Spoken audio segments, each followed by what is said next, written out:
All right, Shabbos, say good morning. Let us begin, or let us continue, I should say. So we picked up yesterday, if you remember again, in Os Nun Chas, in Tzidkas Hatzaddik, what I think is a really incredible and pivotal piece by the Rebbe, focusing on this idea that Reb Tzaddik introduced us to, namely the fact that I know two things, I should say, a person possesses knowledge in two different parts of his body. There are things that I know in my mind and things that I know in my heart. What the Rebbe calls intellectual knowledge versus emotional knowledge. So with that, let me give you the further backdrop. The Rebbe explained the dynamic of sin, that if we accept the premise that people at their core are good, people at their core are tov, and that by definition when I sin, it's not coming from my inner essence, if that's the truth, then how does sin occur? To which the Rebbe says, because we forget. We forget what exactly we're forgetting. We forget the Ribono Shel Olam. We forget his mitzvos. We forget the importance of making proper life decisions. We forget priorities, whatever it is, but we forget. How can you forget? So the Rebbe says again, because I know different things in different places.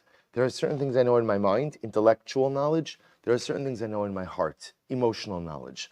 The Rebbe says you could easily forget things that you know in your mind. Maisim b'chol yom.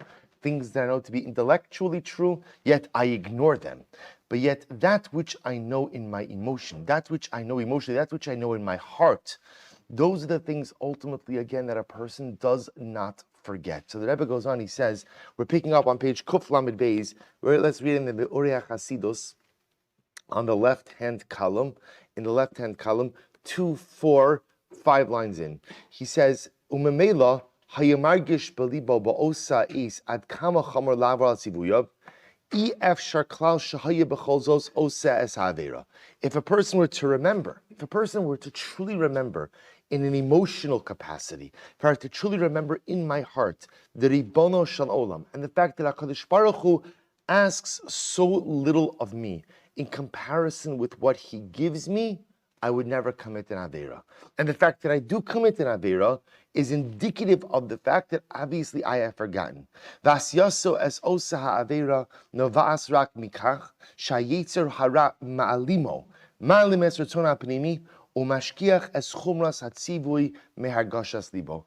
And it must be that somehow the mechanics of the Yetzer Hara is that somehow it allows me to forget. It allows me to forget ultimately what is important, and it somehow obscures or covers up my true ratzon, my true will to be good, to do good, and somehow causes me to engage in emotional forgetfulness. V'zeh be'inyon, v'zeh ke'inyon ma she'HaKadosh Baruch Hu omer liYisrael b'tochacha shel parshas Ha'azinu vayishman yeshurun vayiv'at shamanta avisa. So the Rebbe says, what's the meaning of the word shamanta avisa? Shamanta means you got fat. Shamein, you got fat. What's avisa? So the Rebbe says something absolutely amazing. He says avisa means to cover something up. Kimo, he says, kimo kisisa es libecha b'shuman. It means that you've grown fat, and as a result, the heart has been covered over with a layer of fat. So the Rebbe says, what does that mean? Now, I will say, we see this concept all the time. For example, tshuva is often compared to what? A bris milah, right? That ultimately, again, that the heart sometimes is covered over by an arla, is covered over by the, so to speak, the emotional foreskin. And tshuva, therefore, is, again, the removal of that layer. The Rebbe says, what's the pshat when something is covered? What's the pshat? The pshat is you don't see it. And if you don't see it, you forget it. Out of sight, out of mind. So amazingly enough, in the Tochacha itself, Kadosh Baruch Hu says, I know why this is happening. Shamanta avisa, you got fat. There's some extra, and that extra is covering over your heart. And because it's covering over your heart, you are forgetting in life that which is most important. So again, he quotes other psukim. So we'll say, what an incredible idea. So the Rebbe giving me the dynamic of sin. When does sin occur? When do dramatic missteps and mistakes occur? When I forget my priorities, when I forget my Ribono Shel Olam, when I forget what I'm supposed to be doing in life, that is when dramatic and traumatic mistakes occur. That was the ticket Lamed Gimel. This is incredible. So now that I know that Shichacha, and I will say, as I mentioned in yesterday's, the opening to this os, now you also understand why the Shulchan Aruch himself begins with the phrase, Shivisi Hashem lenegdi summit, I place Hashem before me at all times. Because as I mentioned, the Balatanya explains, at the end of the day, successful spiritual living is predicated upon perpetual and consistent God awareness. God awareness, because it is so easy to forget, so easy, shamanta avisa, so easy for the heart to get covered over and just to forget about what's important in life. We'll say, no, it doesn't happen to all of us, where you just forget. You forget your priorities. You forget your priorities. Sometimes it happens in a day. Sometimes for many of us, it happens over a sustained course of many years. But lamaisa, I forget my priorities. So also here the Gemara does something, the Tzaddik does something amazing. See, he says, so how do you combat forgetfulness? How do you combat it? So we'll say, take a look at page Kuf Lamed Gimel. This is such a profound piece. Now we're going to go ahead and probably do this over 2 days, but look what he writes. Yesh lochiach, sherak hazechira balev monaas es ha'adam mila avor ha'avera. So therefore again, if forgetfulness is the problem and is the reason why I commit averos, then of course the antidote to forgetfulness is remembrance, right? Is zechira. So I have to work on remembering the Ribono Shel Olam. I have to actively work on remembering that which is important. At work on remembering my priorities. He goes on, he says, Yesh lochiach sherak haschira balev monas ha'adam ilavar ala avera, v'lo dai b'zechiras hadavar b'moach bilvad. Then I will say, remember again, not only do I have to remember, but what type of memory do I have to cultivate? What type? Emotional memory, right? Remember again, because intellectual memory is not enough. I can know things intellectually, be acutely aware of things intellectually, and yet fundamentally ignore it. I will say, again, I know it's wrong. I know it's wrong to hurt other people. I know it's wrong to speak Lashon Hara, right? I know it's wrong. Fill in the list. It's not the pshat that, I didn't know it was usher to do this. I didn't know you're not allowed to do it. I knew it, but for whatever the reason, I chose to ignore that which I intellectually knew in the pursuit of something else. So therefore, the Rebbe says, if the problem is forgetfulness, the solution is awareness. But it's not intellectual awareness. That's important also, we'll discuss. It's emotional awareness that's most important as the antidote to sin and to lapses in proper behavior. So the Rebbe say, look at this. Shariskulas mitzvahs tzitzis hu liskor al yada eskom mitzvos Hashem. So I'll say, for example, the Rebbe says, before we get into the mechanics, the Rebbe says, give you an example. We have a mitzvah of tzitzis. And what's the point of the mitzvah of tzitzis? Why do we have a mitzvah of tzitzis? To remember all of the other mitzvahs. Re'isim also, right? The goal of tzitzis is to see it and to remember mitzvos Hashem. Say here, the Rebbe tells an incredible story. I mean, he relates an incredible Gemara. You see footnote Kuf Chaf Tes in the print that looks so small, you're not really supposed to read it, but you actually are supposed to read it. So also here he quotes this Gemara in Kuf Chaf Tes Menachas. So also you saw in Daf Yomi not so long ago. So look at this story. He quotes over here the Gemara pretty much verbatim. We'll start the Maisa today. There was a story of a man who was very meticulous and very careful in the midst of tzitzis. Shama sheyish zona bekrache hayam shenoteles dalid meos zehuvim bischara. And he heard about a particular zona, a prostitute, who charged an exorbitant amount of money, and she was overseas. So also there's two things happening over here. Number one, she's very expensive.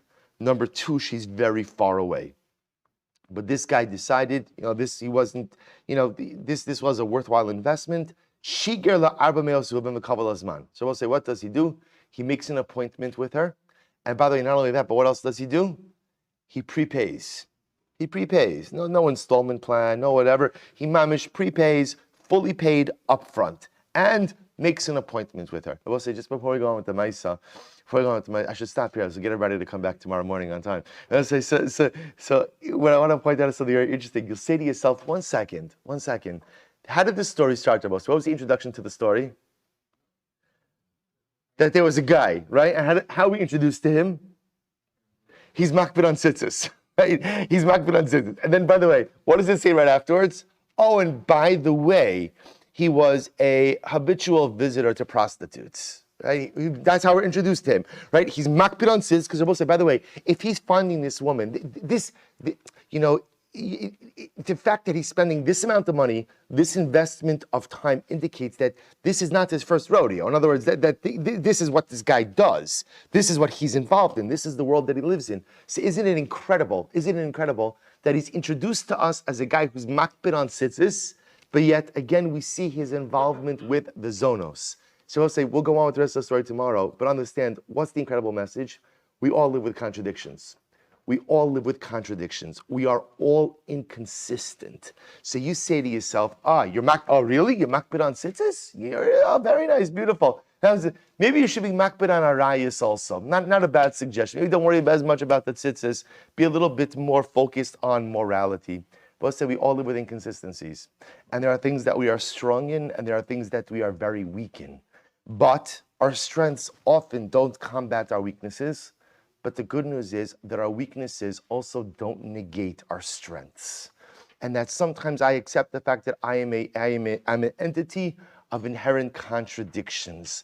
But all I could focus on is the fact that I do have some good inside of myself, good things that I do, gives me the strength ultimately to overcome those weaknesses. So I'll stop here and say, we'll pick up with this individual. By the way, we're going to see his name as well, or at least somewhat of his identity as well by the end of the story. And Amir Hashem, we'll see how this ties back to Reb Tzaddik's understanding of the cultivation of emotional awareness and knowledge. Shkach Abosai.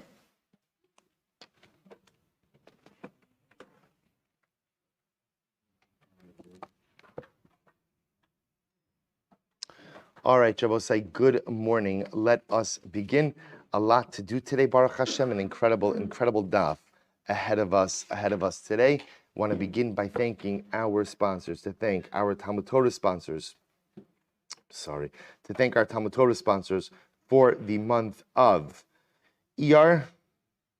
Yona Shushie Ehrenfeld for dedicating all the Sherman drushos this month in memory of Yona's grandfather, Yosef ben Shmuel Aron. We hope that in the merit of our Talmud Torah, the neshama will have an aliyah and the family in nechama. We thank our Week of Learning sponsor, Jack Bennett, for dedicating the learning this week in memory of Sergeant Nikolai Rappaport of the Givati Brigade, who was killed in Lebanon in a Hezbollah ambush on February 7th, 1998. We hope that in the merit of our Talmud Torah, the neshama will have an aliyah and his family in nechama. And we thank our Daf Yomi sponsors, Zedi and Shoshi Daniel, for dedicating the shir today in the Zechus of Refuah Shlema for Yaakov ben Chava Rachel. We hope that he, together with Kol Cholei Yisrael, have a complete and enduring refuah. I want to say we have an anonymous dedication today in honor of the 73rd anniversary of the founding of the State of Israel and in celebration of Yoma Atzmaut. We hope that just as we have been Zocha Meretz Hashem to say not the beginning, because it's not the beginning. The Baruch Hashem, the process of Geula has been occurring since the first day that the Beis Hamikdash was destroyed. But halavai, we should be zocha that the additional steps that we saw in the Hakamas Hamadina and the beautiful actualization and revitalization of our ancestral homeland will Amir Hashem continue day after day. And halavai, we should be zocha to the Geula Shlema Mihira B'Yameinu. Amen. We'll say with that, let us begin. So we have a lot to do today. Today's daf is Daf Dalid, and we are picking up Emir Hashem on Gimel Amid Beis. So we left off, I believe, Amalei Reish Lakish Rabbi Yochanan, which was on 3b, 2, 4, 6, 8, 9 lines up and down. I'm supposed to just reorient ourselves a little bit. It's amazing. Still same sugi. It feels like we've been doing Yoma for a long time, but we haven't. It's only been 2 days. But interestingly enough, what's been fascinating about the last 2 days is it's been the same discussion. So remember again, just to retrace our steps for a moment. So remember again, we have the Mishnah introducing us to the concept that the Kohen Gadol is sequestered 7 days before Yom Kippur in order to properly learn the details of the avoda. The Gemara then introduced to us, by the way, this concept of sequestering is not unique to Yom Kippur, but you also find it by Para Aduma. Where do we learn the concept from? So the Gemara explains the source is the Miluim, inauguration of the Mishkan. Kohanim were sequestered for 7 days, and ultimately, again, by Yom HaShmini, on the 8th day is when they began their avodah in the Beis Hamikdash. we then have been going through a series of machloksim in terms of what's the source for this, right? So some understanding that in the pasuk of Miluim it says lasos lechaper, lasos is my separa, lechaper is my Yom Kippur. We saw others who learned it out from Gzera Shabbat, Tziva. Again, trying to figure out, and then we spent a significant amount of time trying to figure out why paraduma. Maybe it's other things that have a din of sequestering. So essentially what we've come out with is, in order to be subject to the din of sequestering, to the din of hafrasha, you have to what? You have to effectively resemble miluim in all the significant ways. And if you don't go ahead and resemble miluim in all the significant ways, there is no din of hafrasha, no din of sequestering. We then, again, Abosai, frame this in the machlokes Rabbi Yochanan and Reish Lakish, right? Rabbi Yochanan ultimately only learns out Yom Kippur from miluim, does not learn out paraduma, and Reish Lakish learns out both. So now the Gemara says, the Gemara says, Reish Lakish Rabbi Yochanan. So Reish Lakish said to Rabbi Yochanan, Mehecha kayalfis. From where do you learn out Yom Kippur? The din of hafrasha by Yom Kippur. So the Gemara says, Rabbi Yochanan says, Miluim, from miluim. Okay. Ima miluim kalakasa ben ma'akiv bahen, af hachanami kalakasa ben ma'akiv bahen. So if you're going to learn out from miluim, so we know that by the miluim, by the inauguration, anything written by the inauguration is ma'akiv. In other words, any part of the procedure that's written in the Torah, by definition, is an indispensable cog in the preparatory wheel.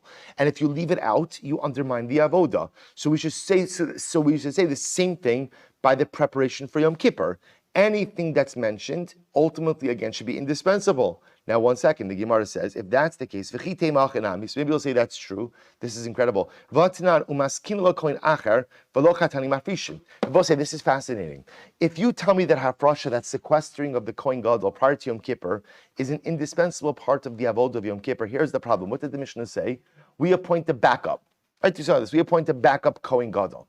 We'll say, what doesn't the Mishnah say? Now, again, when you imagine that backup Kohen Gadol, what do you imagine? Where is he? Where is he? He's home. He's home. Now he's on call. Chas v'shalom, should something happen to the Kohen Gadol, he dies, he becomes tummy, he becomes disqualified, a mum. So he's on call. The Mishnah doesn't say that we sequester him also. So we'll say, let's play this out. Let's say something happens to the Kohen Gadol, and therefore he can't do the avodah. We're going to call up this guy, we're going to call up the backup Kohen Gadol. Great, he's ready for service. One problem, which is, he hasn't been sequestered.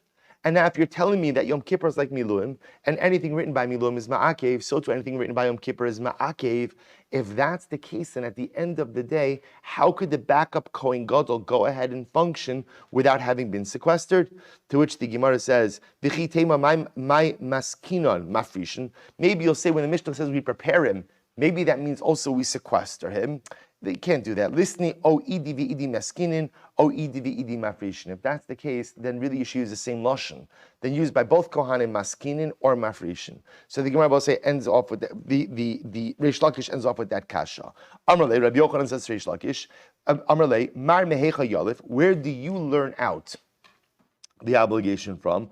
Amar Sinai. So both said this is very interesting. Reish Lakish apparently learns out the Iker Din Hafrasha from Har Sinai. Listen to this. Dichsiv vayishkon kavod Hashem al Har Sinai vaychasea anan sheshes yamim. The pasuk says, the honor, the glory of God rested on the mountain, covered it up for 6 days, and ultimately again, Vayikra al Moshe v'yom hashvi'i, and then Hashem only called out to Moshe Rabbeinu on the 7th day. So Michdi Ksiv Vayikra al Moshe v'yom hashvi'i, it says that Hashem called out to Moshe on day number 7, my sheishes yomim. So what about the 6 days? What are those? What are those? To which the Gemara says Zeb bana av. So about say a binyan av is a paradigm. It creates a paradigm. Shekala nichnas b'machane shchina. Whenever you are entering into machane shchina, which means that whenever you are entering into the closest proximity to God. So, for example, by Har Sinai, machane shchina was the mountain. Right? Ultimately, again, by the Mishkan, it'll be the Mishkan. By Yom Kippur, it's the Kodesh HaKadoshim. If you're going into machane shchina, ta'on prisha shisha. You need 7 days of sequestering and preparation.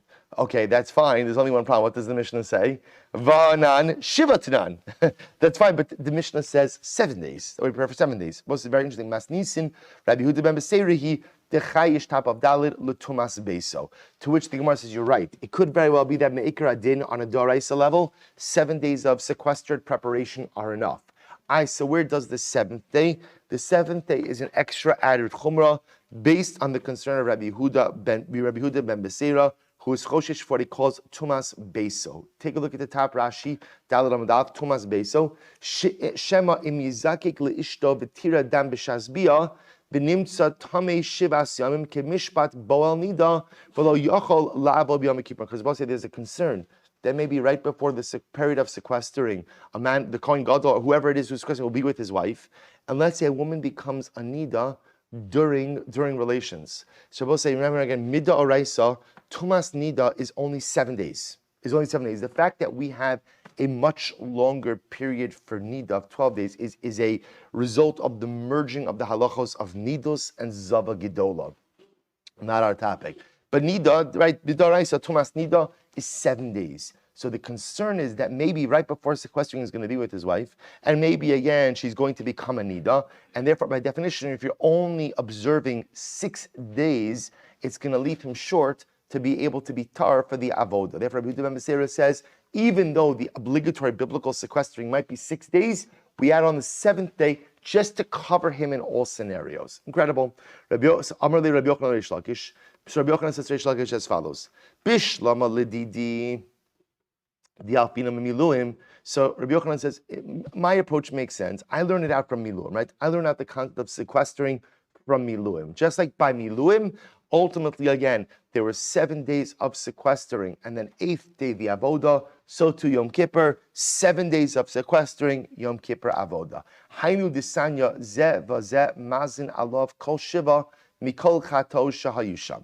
So we'll say, because it says that halacha lamaisa, so both during the Miluim as well as preparation for Yom Kippur. Interestingly enough, every day of that sequestering, they would sprinkle from the ashes of the para aduma onto the Kohen Gadol. So we'll say, we made mention of this a little bit in Shkalim as well. If you take a look at Rashi, Mikol Chato Shahayusham, Rashi says, Mikol para upara hayu nosnin ketzas lemishmeres min ha'efer bechel kimosh kach shanim meseches para. So we'll say it's actually very interesting. Apparently in the Beis HaMikdash, they always used to have some of the ashes from the previous paros adumos. Right? It was always ashes from previous red heifers. And Rashi points out one of the miracles that occurred in the Mikdash is incredible, that the ashes of the para aduma of Moshe, the first para aduma, it's interesting that it calls it Moshe's para aduma, because remember the Torah really phrases it as Elazar's para aduma. But okay, the first para aduma, Moshe's para aduma, the ashes never ran out. So what the Gemara is telling you over here is that all 7 days of the purification process, or of the sequestering process, they would sprinkle the Kohen Gadol with whatever ashes of the para aduma were inside of the Beis HaMikdash. So the Gemara says, so koshiv mikol chato shayosham dahavi nami hazah b'miluim. Because they both say, and Rabbi Yochanan will say that makes sense, because since sequestering was modeled after miluim, on the right in the 7 days of preparation of the inauguration of the Mishkan, they also sprinkled the Kohanim every single day. So it makes sense why in preparation for Yom Kippur you would follow that same procedure. But according to you, Reish Lakish, you learn out the concept of sequestering not from Miluim, but you learn out the concept of sequestering from where? From Har Sinai. Mihavi. Was there any sprinkling done during the sequestering at Har Sinai? Amrlei ulatamech. So ultimately, again, so Rabbi Reish Lakish says back to Rabbi Yochanan, and according to you, Minecha b'miluim dam hachamayim. Reish Lakish says not a good comparison. It's true. They sprinkled the Kohen Gadol every day of the 7 day sequestering before the inauguration of the Mishkan. What did they sprinkle him with? What did they sprinkle him with? Blood. Here, you're sprinkling with water. To which Rabbi Yochanan says, come on, that's not a kasha. Hello, kasha. The Tanya Rabbi Chia, nichnas mayim tachas dam. That's okay. In other words, that we take the concept of sprinkling each and every day of the sequestering, and you're right, by the Miluim it was blood, by subsequent Yom Kippurs, ultimately again, it's water, but that's not a kasha. To which the Gemara says, El didach, Hazah b'Sinai, as the Gemara says, I'm sorry, Tanya b'Chiyah, Elo diach, but according to you, Reish Lakish, Hazah b'Sinai mihabi, was there any sprinkling by Har Sinai? So again, it's a problem according to Reish Lakish, because if you're using the sequestering of Har Sinai as the paradigm for sequestering, then ultimately, again, why is it that we're sprinkling every day of the sequestering prior to Yom Kippur if that was not done by Sinai? To which Reish Lakish will respond, very interesting, Amar le, Maila ba'alma. Ultimately, again, Reish Lakish says, you're right. The fact that they sprinkle on the Kohen Gadol for the 7 days before leading up to Yom Kippur, or for the days leading up to Para Aduma, Reish Lakish will say that's just a chumrah. It's just a chumrah. So for Yom Kippur, it's a chumrah to highlight the kedusha of the day. Remember again, by Para Aduma, we've already seen that we employ a number of chumras. Right? Why do we employ chumras by Para Aduma? Why? Because Para Aduma operates with an incredible kula. Remember again, what's the kula by Para Aduma? Tvul Yom, excellent, right? At the end of the day, we're metamei a kohen to do the avoda as a Tvul Yom on Yom Kippur. So because of that, we constantly offset that kula with multiple other chumras. So Reish Lakish will say, you're right, Har Sinai might not have a sprinkling component during the period of sequestering, but that's fine, because the sprinkling component that's part of preparation for Yom Kippur, preparation of Para Aduma, are chumras. Good. Tanya Kavasi Rabbi Yochanan, Tanya Kavasi Reish Lakish. Also, you have a brayso that supports Rabbi Yochanan, and a brayso that supports Reish Lakish. Here we go. Tanya Kavasi Rabbi Yochanan, a brayso that supports Rabbi Yochanan. Also, remember again, Rabbi Yochanan really only learns out Yom Kippur for the din of sequestering. So the Gemara says, Tanya Kavasi Rabbi Yochanan, Bizos Yava Aron ala Kodesh. Ultimately, again, with this, so this is by the avodah of Yom Kippur. Bizos Yavo Aron ala Kodesh. Parshat Achrei Mos. With this, Aaron will come into the Kodesh. So the Gemara says, what's the this? What's bizos with this? To which the Gemara says, B'masha Amar Be'inyan. With that which was stated in another context. So I should say differently. The Machlokes of Rabbi Yochanan Reish Lakish, leaving aside what the Machlokes of Rabbi Yochanan Reish Lakish is, where do you learn out the din of sequestering from? Rabbi Yochanan is going to say you learn it out from Miluim. Reish Lakish is going to say you learn it out from Har Sinai. That's the fundamental machlokes over here. So now we're going to develop both these sheets a little bit more. So again, Rabbi Yochanan first. Rabbi Yochanan learning out from Miluim. Bezos yava Aaron ala kodesh. What's the bezos? B'mash amar be'inyan. Maihi be'inyan demiluim.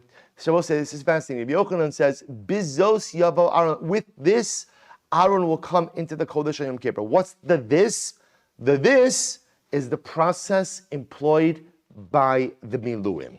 How does Aaron come into the Kodesh on Yom Kippur? Bizos, armed with the same process of the Miluim. Just like the Miluim required 7 days of preparation for 1 day avoda, so to Yom Kippur requires 7 days of preparation for 1 day of avoda. Umma Amar be'inyan de Miluim. And ultimately, again, what does that mean? What was the process of Miluim? See here, Bryce spells it out. Aaron Piresh Shiva B'Shimesh Yom Echad. Aaron went ahead and sequestered for 7 days and then served on the 8th. Umoshe Masrlo Kol Shiva Kedei Lechancho Ba'avoda. And Moshe will say what happened during those 7 days of Aaron's sequestering prior to the Miluim, prior to the inauguration.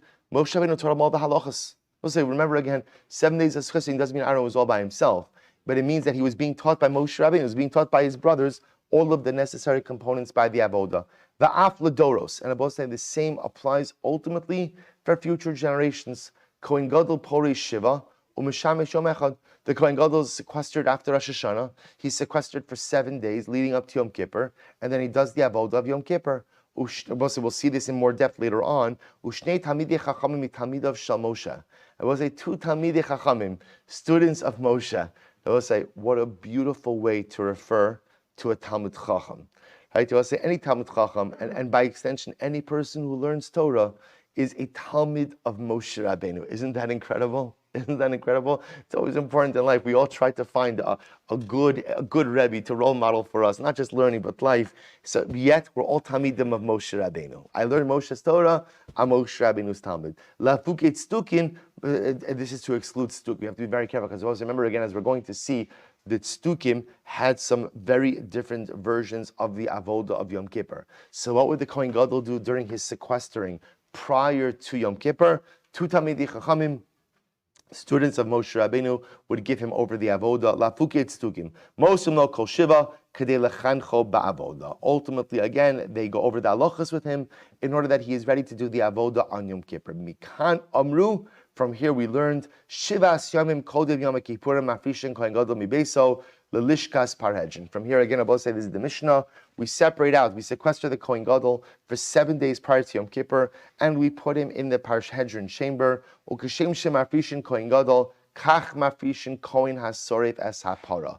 And the same way that we sequester the Kohen Gadol prior to the Avodah on Yom Kippur, we also sequester the Kohen Gadol, or the Kohen, I should say. It's not the Kohen Gadol, the Kohen prior to the offering or burning of the para aduma. Lalishka sha'al pnei habira safona mizracha. To another chamber, remember again what we called lishkas ha'eben, the stone chamber, which is in the northeast corner of the Beis Hamikdash. Ve'echad zeh, and both the Kohen sequestered for Yom Kippur and the Kohen sequestered for para aduma. Mazin alav kol shiva mikol chato shahayusham. We sprinkle upon them the ashes of the para aduma, all of the previous paros, each and every day. So we'll say the brisa is not finished. So we'll say, but again, I just want to point out this is the brisa which supports Rabbi Yochanan, and according to Rabbi Yochanan, everything is learned out from Miluim. Then I will say, interestingly enough, how do you know that what applied to Miluim applies to Yom Kippur? This is incredible. Bizos yavo Aron ala kodesh. Yom Kippur, it says, with this Aron will come into the kodesh. What's the this? What's the this? So the Gemara understands the this is the avoda of Yom Kippur. The avoda of the process of the miluim, this question of the miluim. Ve'im tomar, b'miluim dam hachamayim. Maybe you'll say one second. Yom Kippur, there was sequestering for the miluim, and the sequestering for Yom Kippur are not the same. Sequestering for miluim, they sprinkled blood, sacrificial blood upon the Kohen each and every day. But yet ultimately, again, by sequestering by Yom Kippur, it's mayim, it's water paraduma. That's not a problem. Nichnesu mayim tachas dam. So water came and replaced dam. Va'omer kasher asa bayom hazeh tziva Hashem lasos lechapra alechem. In the pasuk says, as you have done on this day, both say this is the pasuk by miluim. As you have done on this day, so Hashem has commanded you lechapra alechem lasos lasos lechapra alechem to perform and to atone for you. The Brisa says, Lasos, Elumai Separa. Lasos refers to Paraduma. Teach you that the din of sequestering applies to Paraduma. Lachaper, Elumas Yom Kippur. And to atone, this refers to Yom Kippur. So both say, this is the Brisa which supports Rabbi Yochanan, essentially learning out the concept of, not essentially, but learning out the concept of sequestering from the din of Miluim. To which the Gemara says, 1 second. Remember, we'll say, how does the brisa start? It starts actually with a very beautiful drasha. Bizos yavo Aron ala kodesh. With this, Aaron will come into the kodesh on Yom Kippur. And the Gemara says, what's bizos with what? With what? So the Gemara posits armed with the process of miluim. The same preparatory process of miluim, which required sequestering and sprinkling and learning for 7 days. That's the same process that the Kohen Gadol uses to prepare for Yom Kippur. To which the Gemara said, but 1 second, v'hai bezos mi ba'ilei legufei. But 1 second, I need that phrase, bezos yavo, Rosa, it's a pashut pshat. What does it mean, bezos yavo Aron ala kodesh? The bezos refers to the karbanos that the pasuk enumerates. Bepar ben bakar lechatos v'ayu la'ola. We'll say, so what are you going ahead and darshaning? Bezos with this, Aaron with this, means armed with the process of the miluim. What are you talking about? The pasuk has a pashut pshat. Bezos means Aaron comes into the kodesh armed with the karbanos of the day. Par ben bakar for chatos, ayol liola. Omri, so Rabbi Yochanan will respond, ila karban lechudei lemakra bazeh o ba'ila. If the pasuk was just referring to coming in with the karbanos, the pasuk could have used a shortened form of the word. It could have said bezeh, with this, or be'ila, with these. My bezos, you both say, whenever the Torah uses a longer form of a word than what was necessary, it's coming to teach us something. So it could have said bazeh, or it could have said be'ila, if it was just referring to the karbanos mentioned in the pasuk. The fact that it uses a longer form of the word bezos indicates to me that it's coming to teach me something additional. Shamas mina tarti. I can learn 2 things from the word bezos. Bezos teaches me that yes, number 1, when the Kohen Gadol goes into the kodesh, he must bring with him his karbanos, the par ben bakar fechatos, and the ayil ola. But it also teaches me that he only enters into the kodesh if he was properly prepared and armed with a preparatory process. What preparatory process is that? the sequestering, learning process, sprinkling process that we learn out from the Miluim. Incredible, incredible. My va'omer. What does it mean va'omer? Why do you need that part of in the pause in the brisa? The chitema Yom Kippurim kamahu debai prisha ki de'ashkam miluim. Aval Yom Kippurim da'amalo. Because we'll say maybe we would have thought like this. Maybe in Achinami there's a din of sequestering prior to Yom Kippur, but maybe it's only the first Yom Kippur. Just like about say miluim happened once, there's one inauguration. So maybe by Yom Kippur there is a din of sequestering, but only by the first Yom Kippur. To which the Gemara says. Or maybe it's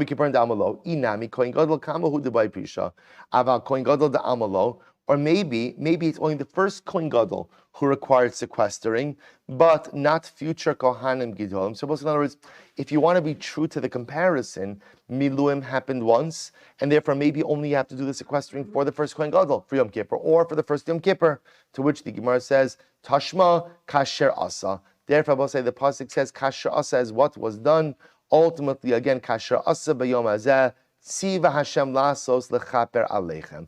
Therefore, we'll say the pasuk. The Gemara understands that pasuk of kasher asa is a future obligation to tell you that which happened over here by the miluim is a process which must be replicated year in and year out. When?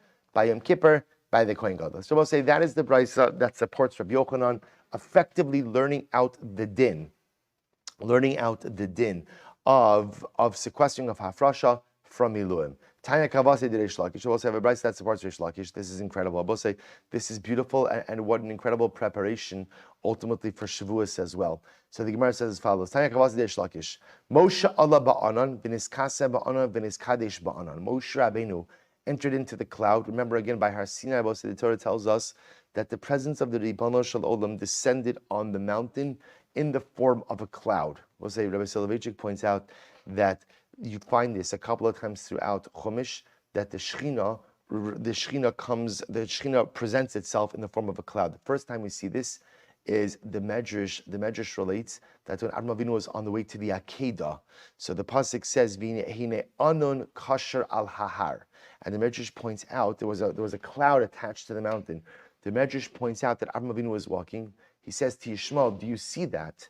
And Yishmael says, I don't know what you're talking about. He says to Yitzchak, do you see that? And Yitzchak said, yes, Father, I see a large cloud attached to the top of the mountain. Yishmael didn't see the Shechina. Yitzchak Avinu did see the Shechina. Why does the Shechina present itself as a cloud? Because also clouds are very interesting, which is when you look at them, so they look tangible, they look solid, but yet again, we see anytime you fly, you see it just cut right through the clouds, and sometimes they're here, and sometimes they're there, sometimes they look whole, sometimes they dissipate. An incredible metaphor for the Shechina. I perceive the Ribono Shel Olam, and I know with all of my heart about His presence, and I know that He's here with me, yet there are so many parts of Him that are ambiguous, that are unidentifiable, that are ununderstandable, much like the clouds. So the Gemara goes right to the Gemara says, so according to Reish Lakish, Moshe Rabbeinu went into the cloud, v'niskase ba'anan, he was enveloped by the cloud, v'niskadesh ba'anan, and he was sanctified in the cloud. Kadei lakabel Torah liyisrael b'kedusha. In order to say this is incredible, see what the Gemara is saying over here is that Moshe Rabbeinu's entry into the cloud has like a cleansing-like experience for Moshe Rabbeinu as well. Shneimar, vayishkon kvod Hashem al Har Sinai. The pasuk says that the glory of Hashem, the honor of Hashem rests on Har Sinai. Ze haya ma'isa achar aseres hadibros sheyutchila la'arbayim derbios elir. So this is very interesting. So we're going to see a little bit of a machlokes on the timeline of Matan Torah. So Rabbi Yosef Lili holds that halacha la'maisa, the presence of the Ribono Shel Olam descending on the mountain, occurred after aseres hadibros. First, there's the giving of the 10 Commandments. Then there's the descent of the Ribono Shel Olam onto the mountain, the cloud covering the mountain, and then Moshe Rabbeinu entering into the cloud. And this was the beginning of the 40 days. We'll discuss how you count the days in just a moment. Rabbi Akiva says no. Vayishkon kavod Hashem mirosh chodesh. Rabbi Akiva holds no. The first thing that happened is the cloud descended on the mountain. And when did that occur? Rosh Chodesh Sivan. That's the first thing. Klal Yisrael comes to Midbar Sinai on Rosh Chodesh, and the first thing that happens is the cloud descends upon the mountain. Amud Beis, and this is what I'll say all before Aseres Hadibros. Amud Beis, Vayichaseh Anan Lahar, Vayikra Al Moshe, V'chol Yisrael Omdin. the cloud covered the mountain. Hashem called out to Moshe. B'chol Yisrael omdin, and all of Klal Yisrael was standing there. V'lo boha kosef ela lachlok kavod lamoshe. And understand, the pasuk is only coming, ultimately, again, to give kavod to Moshe. What does that mean? That although Moshe Rabbeinu was standing with all of Klal Yisrael, because remember again, in Rabbi Yossi Haglili's model, Rabbi Akiva's model, Klal Yisrael comes to Midbar Sinai, ultimately again on Rosh Chodesh Sivan. The cloud comes down and covers the mountain on Rosh Chodesh Sivan. Moshe Rabbeinu is standing there with Klal Yisrael, yet interestingly enough, the pasuk says that Hashem called out to Moshe. Why does it say Hashem called out to Moshe? Moshe Rabbeinu is standing with all of Klal Yisrael to give cover to Moshe Rabbeinu. That although Moshe is standing there with all of Klal Yisrael, Hashem is dafka calling Moshe. Rabbi Nassan Omer, Lo ba'a kosev ela lemarik, this is incredible. Lo ba'a kosev ela lemarik achila ushtia shevmeyav. So this is incredible. If you take a look at Rashi, lemarik achila ushtia, Rabbi Nassan Sarvalak Rabbi Yossi Haglili. So we'll say we're jumping back and forth a little bit. Remember again, Rabbi Nassan also Rabbi Yossi Haglili. What Rabbi Yossi Haglili say? Rabbi Yossi Haglili felt that halacha l'maisa, first there was the Aseres HaDibros, right? First was Aseres HaDibros, then the cloud came down. So according to Rabbi Yossi, so that's Rabbi Yossi Haglili, right? Just to understand the machlokes here.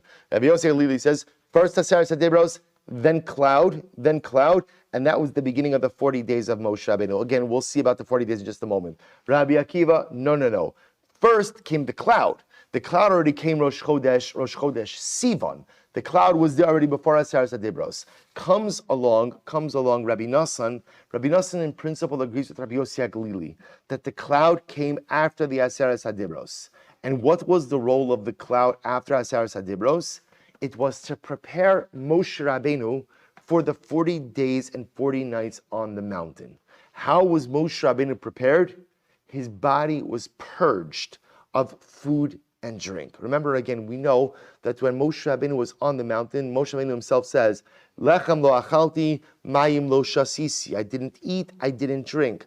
Rabbi Nassan is coming along and saying, and by the way, in preparation for that angelic experience, Moshe Rabbeinu's body was purged of food and drink so that he should be like the Malachi Hasharis. El lamarik achilu shtia shemeyav, La sumo ki malachi Hasharis. Now look at Rashi once more. Lamarik achilu shtia Rabbi Nassan, so like Rabbi Yosef Lili, the prisha lemoshe havi, ach lo lilmod mikan hashar nichnas lemachan hashchina prisha, shelo haisa prisha zu ella shebishisha yam halalu nismarka achilu shemayim lios ki malachi Hasharis. So we'll get to that in just a bit. Rabbi Nassan says that this sequestering of Moshe was unique for this experience because Hashem needed Moshe Rabbeinu to be more angel than man for Kabbalah Satar and Har Sinai. And amazingly enough, the cloud purged him of food and drink. Both of these because what we said before, that the cloud itself cleansed the Moshe Rabbeinu. According to Rabbi Nassan, it cleansed him in a very physical sense, cleansing him of food and drink. Rabbi Masya ben Charash Omer, Lo ba'akasav ela la'ayim alav, the truth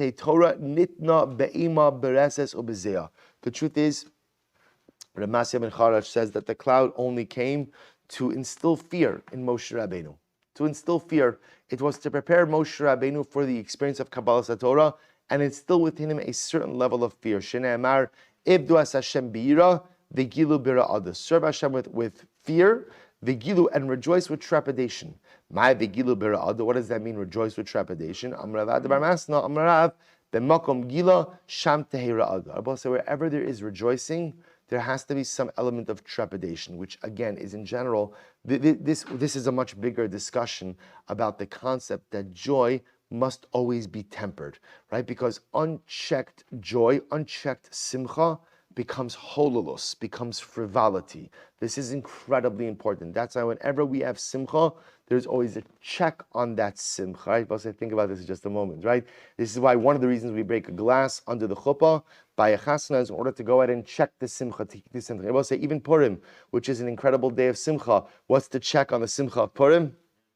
Right? I was gonna say Ma'ariv, right? Ma'ariv, but again, same idea, because Mincha you could daven beforehand, right? But again, Ma'ariv, I'll say in all seriousness, Ma'ariv is the great check on Purim, because there's no Petur from Ma'ariv on Purim. So this idea, it's an incredible idea. See, even Purim, which is a day of exaggerated simcha, there's always a check, right? There's always something there that keeps everything in order. So the Gemara says that's Moshe Rabbeinu. The cloud was there ultimately, again, to instill within him a certain feeling of reverence and fear. So I'm sorry, the Gemara says, B'mai kamiflagi. So what are they arguing about?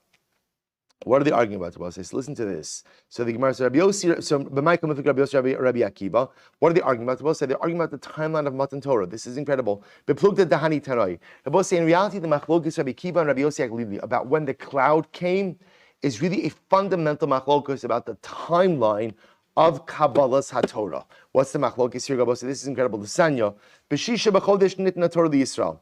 So I will say the Brisa says, first wide line, Dalam days. The Gemara says, on the 6th of Sivan, the Torah was given. Vav Sivan.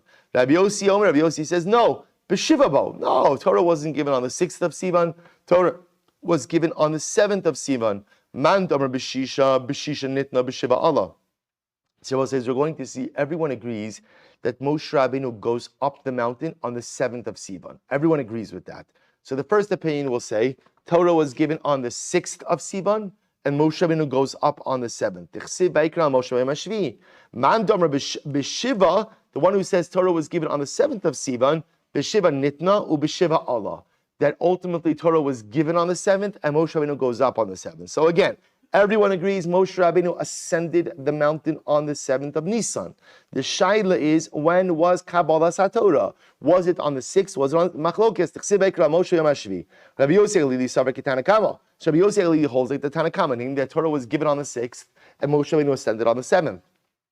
Damar b'shisha b'chodesh nitna Torah. Rabbi Yosef Lili holds Torah was given on the 6th of Sivan. Therefore, Hilchach Ze Haya Maisa Achar Aseres Hadibros. Therefore, Rabbi Yosef Lili holds that the coming down of the cloud occurred after the Aseres Hadibros. So the Aseres Hadibros are given on the 6th of Sivan, and then after that the cloud comes down. Vayishkon kavod Hashem al Har Sinai, vayichaseu ha'anan sheishes yamim. Listen to the Gemara. Moshe. Vayikra Moshe b'yom hashvi'i. Ultimately, again, then Hashem calls out to Moshe on the 7th day. Now, I will say, just to understand the timeline over here. So, according to Rabbi Yosef Lili, here's what happens: Torah is given on the 6th. The cloud comes down on the 7th, and the cloud envelops Moshe Rabbeinu for 6 days until Hashem calls him on the 7th, which becomes the 13th of Nisan. Of Sivan, I'm sorry. So what happens? Lekabuli shar Torah. Because if you hold that the cloud came down on Rosh Chodesh Sivan, so if you're going to tell me that Hashem called out to Moshe on the 7th day to receive the Aseres HaDibros, HaKabilu Lahu Mishisha. He already received the Aseres HaDibros on the 6th of Sivan. Va'astalik Anan Mishisha, and the cloud would have been gone by the 6th day. And if you're starting the timeline too early if you start from Rosh Chodesh. Rabbi Akiva, so we'll say that's Rabbi Yossi. That's Rabbi Yossi Lili. Rabbi Akiva, so we'll look at Rabbi Yossi. So we'll say it's a little bit confusing, right? Rabbi Yossi Lili agrees with the Tanakama that again the timeline is Torah given on 6th, Moshe Rabbeinu goes up on the 7th, and the Anan comes after. The Anan comes after Aseres HaDibros. Rabbi Akiva, so we'll look at Rabbi Yossi, and Rabbi Akiva holds like Rabbi Yossi. The Amar b'shiva b'chodesh nitna Torah Yisrael. Rabbi Akiva holds that halacha l'maisa.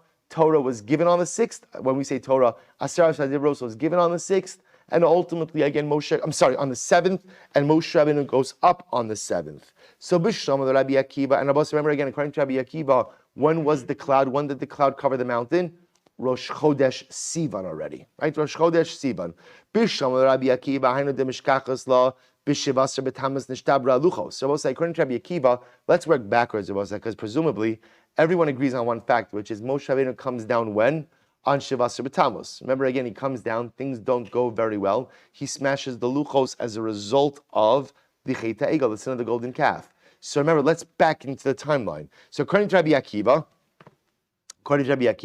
the fact that Moshe Rabbeinu comes down on the 17th of Tammuz makes sense. Nishtabra luchos as to the why. Esin va'arban de Sivan, because ultimately, again, you have 24 days of Sivan. right after when Moshe Rabbeinu goes up, Vishisar de Tammuz, and 16 days of Tammuz, Malaluhu Arban Yom, and that's 40 days. And therefore Moshe Rabbeinu comes down on the 17th of Tammuz. So the Gemara says, Malaluhu Arban Yomin, Dahava Bahar, Obeshiv Sar Betamuz, Nachis, and 17th of Tammuz he comes down, Va'asa Betavrinhu Laluchos, and he comes down and he breaks the Luchos on the 17th of Tammuz. Ella, Rabbi Yosef Lili de Amar Shisha de Prisha va'arba'in dahar ad de esrin utlas betamas. Also, according to Rabbi Yosef Aglili, remember again, Moshe Rabbeinu is effectively not really going up until the 13th of Sivan. If that's the case, then Lamaisa, according to that time frame, Moshe Rabbeinu wouldn't be descending the mountain until the 23rd of Tammuz. And therefore, again, Shviras Haluchos, the breaking of the Luchos, wouldn't be on the 17th of Tammuz, but instead it would be on the 23rd of Tammuz. So Rabbi Yosef this is very interesting. See, according to Rabbi Akiva, there's the 7 days of sequestering preparation and then the ascension to the mountain. According to Rabbi Yossi Haglili, he will say that the 6 days of preparation were part of the 40. Therefore, he'll agree, everyone agrees that Moshe Rabbeinu comes down on the 17th of Tammuz. Amar Mar, Vaikra Moshe B'chol Yisrael Omnis. So that's the machlokes regarding Kabbalah HaTorah. About ultimately, again, was Torah given on the 6th, Moshe Rabbeinu goes up on the 7th, or ultimately, again, do they get the Torah on the 7th and he goes up on the 7th?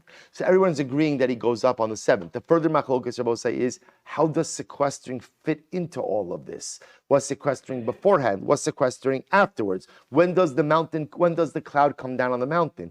Is that on Rosh Chodesh, or ultimately, again, is it immediately after Aseret HaDibros? These are all of the machloksim, ultimately, again, that are occurring. I'll just point out very quickly something amazing. It's always bothered me, because remember, the primary sugi here is Masechah Shabbos. The Gemara is quoting it here from Shabbos.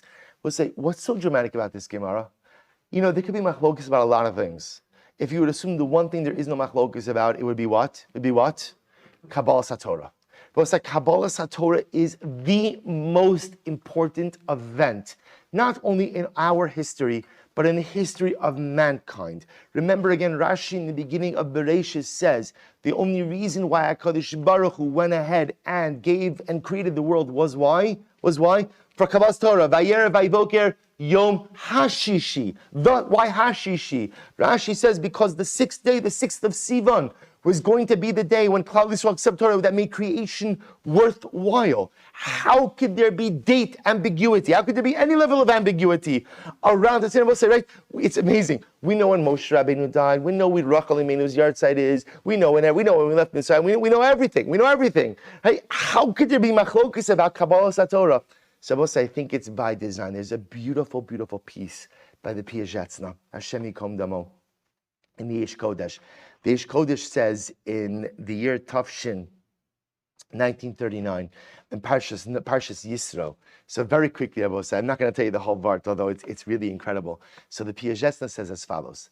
The pasuk says, "V'ahavtas Hashem Elokecha b'chol levavcha." You have to love Hashem with all of your heart. All of your heart. So Rashi HaKadosh says, "B'chol levavcha shelo yeh libcha chaluk ala makom."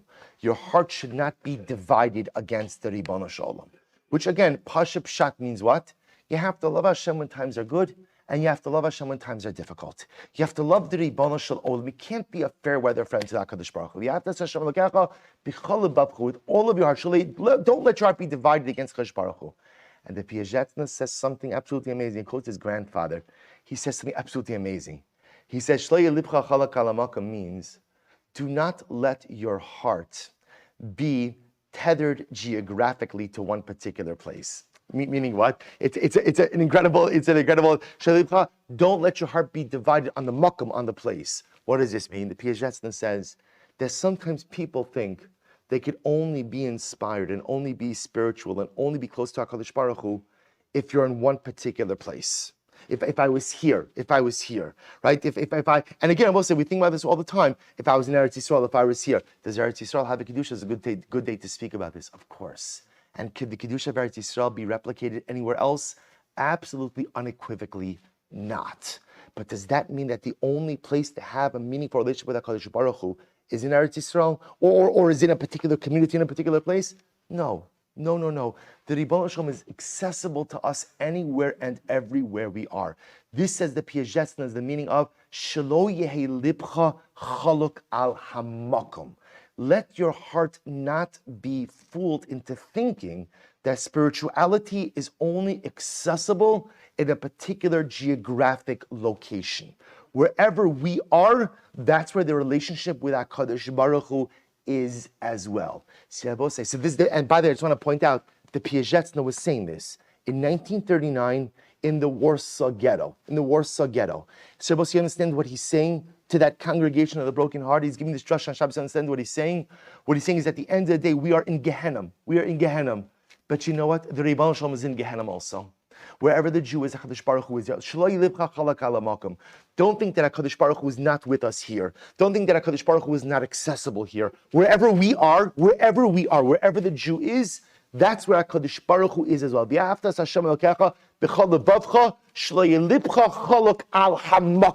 Never tether spirituality to one particular address or geography. Wherever the Jew is, that's where the Ribono Shel Olam is as well. So perhaps that's the pshat. See, Rabosai, there's the date ambiguity surrounding Kabbalas Torah is by design. Because what would happen if you knew the exact date of Kabbalas Torah? What would be the propensity to say, this is the day for Kabbalas Torah. This is the day. And what would happen is we would go ahead and assign undue importance of Torah to one particular day. So what does HaKadosh Baruch Hu do? There's date ambiguity. And what's the message? The message is about saying, every day is Kabbalas Torah. Every day. Which day was the Torah received? Not sure. It might have been Vav, it might have been Zion. When did the cloud come down? Not sure. Rosh Chodesh, Zion. When did Moshe Rabbeinu go up to the mountain? Not exactly. Well, that we're sure. Zion. Right? But I will say, but there's inherent date ambiguity by every part of Kabbalas Torah. Do not assign Torah importance to one day.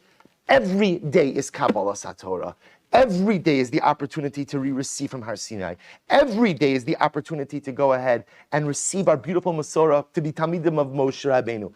Just like spirituality is not tethered to geography, spirituality is also not tethered to the calendar. It's also not tethered to any one particular day. Every day is the opportunity for Kabbalah. So incredible. So let's go a little bit weiter. Says the Gemara, Amar Mar, Vaikra Moshe v'chol Yisrael omdin. So we'll remember again, even though the pasuk says that Hashem spoke to Moshe, called out to Moshe, Moshe Rabbeinu was standing by Har Sinai with all of Klal Yisrael. And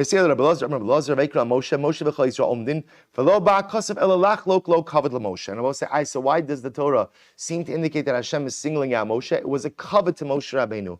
What was the covet?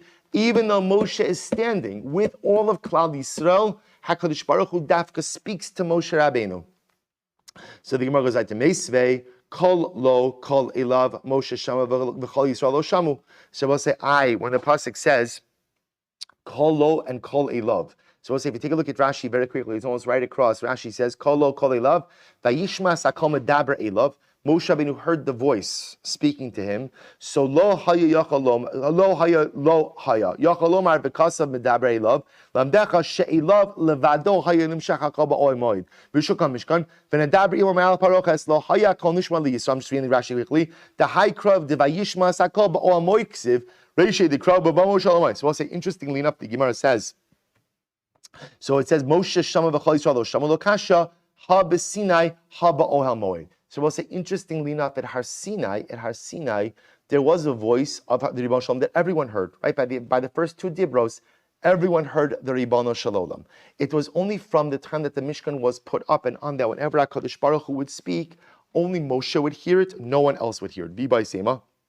Other possibility is Lo Kasha, Ha-B'Kriya, Ha-B'Dibor. Or we'll say the other possibility is there are different ways of calling out. There's Kriya, and there's Dibor, right? Kriya, as we're going to see, is a more generic calling out versus Dibor, which is a bit more of a personalized calling out. Rabbi Zreika, Rami Kra, Kameid Rabbi Lazar, V'amrile Amr Rabbi Zreika, Amr Rabbi Lazar, Rami Ksiv, V'lo Yacha Moshe, Lavo al Oal Moed, Ki Shachan Alav Ha'anan. We'll say one pasuk says that Moshe Rabbeinu could not come into the Mishkan because the cloud representing the presence of the Ribono Shel Olam descended upon the Almighty, the Mishkan. Uksiv vayava Moshe b'socha anan. And yet another pasuk says that Moshe Rabbeinu entered into the mountain. Melamed shetavsa Kadosh Baruch Hu Moshe Ve'eviu ba'anan. Rabbi said this is beautiful. In reality, Moshe Rabbeinu was not able to access the Ohel Moed because the presence of Hashem was there. But there was a cloud on Har Sinai, and yet Moshe Rabbeinu was able to get in there. How did that happen? Let's listen to this imagery. Because what happened on Har Sinai? How did Moshe enter the cloud of Har Sinai if he was unable to enter into the Ohel Moed when the cloud was situated on top of it? Because Kiviyachal, the Ribono Shalom, grabbed him and pulled him in. Isn't that beautiful? The Rabbi say, Inachinami, where there is an intense manifestation of divine presence, it could be that human entry is forbidden. But what happened by Har Sinai is that the Ribono Shalom B'chvodo Ba'atzmo reached out and pulled Moshe Rabbeinu, inviting him, Moshe Rabbeinu, to join him in the inner mechitza of Har Sinai. Right? Rabbi say, we'll just debate Rabbi Shal very quickly. Tana Nemar Kan Besoch V'Nemar La'alan Besoch V'Yavo B'nei Yisrael Besoch Hayom. So Rabbi said the Gemara then goes in and equates Matan Torah with Kriyas Yamsov. It says toch, right? It says soch by both of them inside. So just by Kriyas Yamsov, just like by Kriyas Yamsov, ultimately the sea split and there was a path that was made through the sea for Klal Yisrael. So too by Matan Torah, the Ribono Shalom made a shvil. He made a pathway through the cloud and invited Moshe Rabbeinu to join him for this incredible moment of spiritual intimacy. We'll stop over here. We're not finished with Kabbalas HaTorah, and Mir Hashem more to come tomorrow. Shkoyach.